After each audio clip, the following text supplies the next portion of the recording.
Today I want to talk about a Trevor Henderson entity known as the Anxious Dog. This is a creature that is shrouded in tons of lore, it is terrifying, and it's got a permanent smile on its face, and it laughs when it murders you. And also so much more that I'll be discussing in this video. If that sounds cool to you, please stick around for that explanation. I'd love to have you along. And without further ado, let's go ahead and get into it, shall we?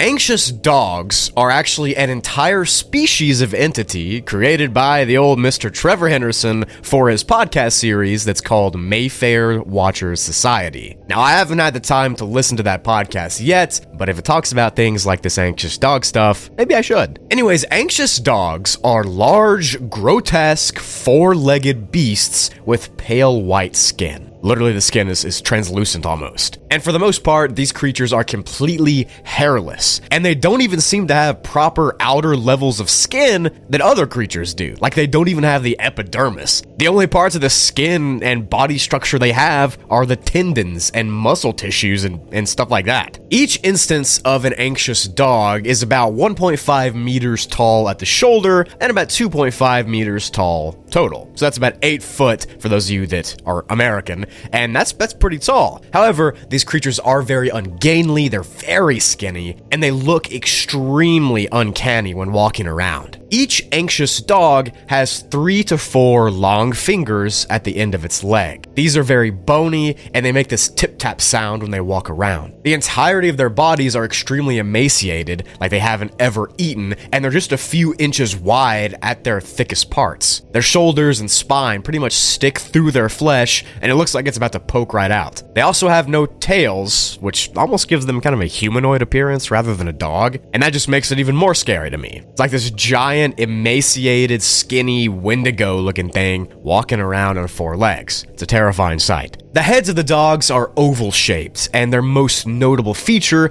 in every image that's been taken, every video that's been captured, is that big old mouth that is carved right into the front of their face. The mouth is almost always wide open in this grotesque, evil-looking smile position, and the teeth that protrude out, they're not dog teeth, like you'd see in a regular, canine. They seem to be human-like. They have 2 rows of 48 teeth each, and they comprise this menacing, really painful-looking smile that's always on the anxious dog's face. Above their mouths are 2 slits in the middle of their skull where eyes would normally be, which doesn't look horrific at all. Their eyes have no lids or eyelashes, and they're again constantly open, just like their mouths. Along each side of the creature's necks are several different slit openings into their loose skin that seem to be gills of some sort. And they also seem to be able to kind of breathe out of these gills, even though they don't live underwater. And along their torsos and backs are these rows of jellyfish-looking stinger things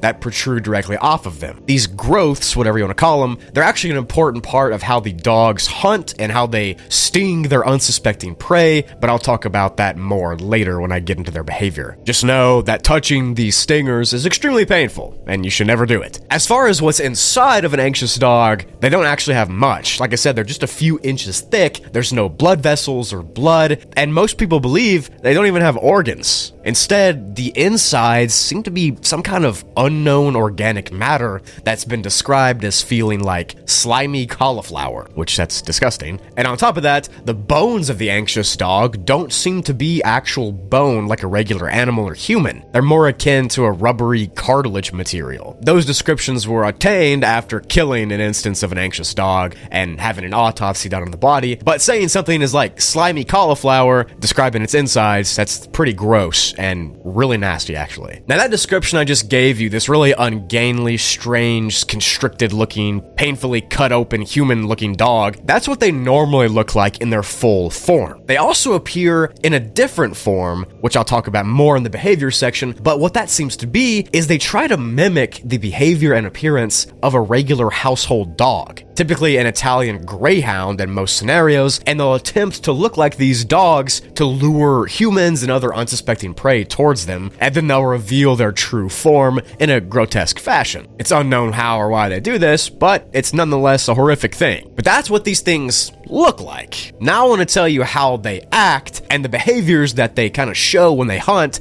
and as you can imagine, it's not good.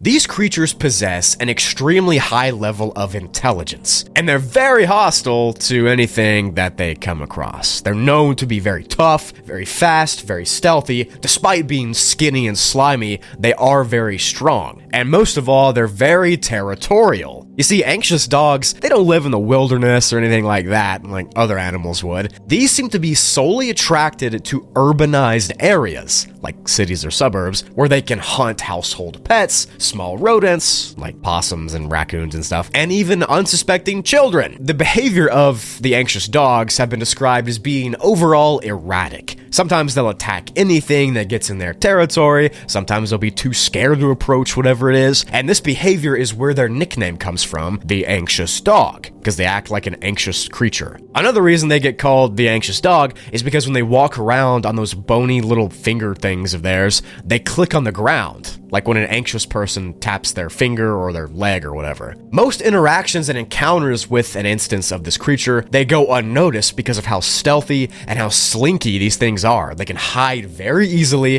they can tuck away into small corners, and they can run so fast that you don't even know that you're being seen by one. As I briefly mentioned earlier, they kind of portray themselves when approaching humans or when approaching other animals as a greyhound dog. They make their own appearance, kind of contort to look like that. They do this, of course, to lower the guard and the inhibitions of that prey, and it only works sometimes because it's been noted that pets can kind of tell that something's off with the anxious dog, and eventually, if it comes too close, the anxious dog will probably kill whatever pet, outs them or whatever. Or if that happens to humans, they can try to attack a human too. Another terrifying thing that the anxious dog does as a behavior is it emits a sound from its mouth similar to human laughter, but more terrifying. It's also even more realistic than maybe a hyena's laugh that you might have heard before, and it's much more deeply disturbing. It's a very high-pitched and very frantic laughing sound. It sounds forced, or like it's almost in pain. It's as if the entity's laugh is compulsive, and when it does so, it hurts the creature badly to do it. Like if you've ever coughed or something and you keep wheezing, that's what their laughing sound sounds like when it comes out of their mouth. You couple that laughing sound with their smile that's kind of like lockjawed, always happening, and their beady little eyes staring at you. That's a really horrific sight. I don't even want to imagine that, really.